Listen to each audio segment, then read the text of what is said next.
हे बघ बाळू, हे बघ, हे बघ. हा पळ पळ पळ. हा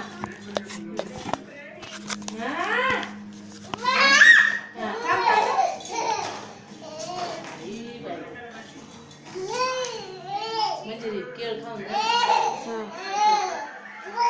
हे बघ हे बघ ते बघ कसे चिमटे करतात. थांबा म्हणजे हे बघ हे बघ हे बघ हे बघ.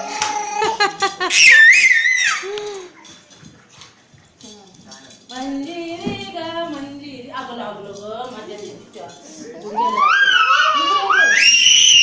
मी तुला चॉकलेट देणार आहे. बघ बरं कसं वापरतो बघितलं का.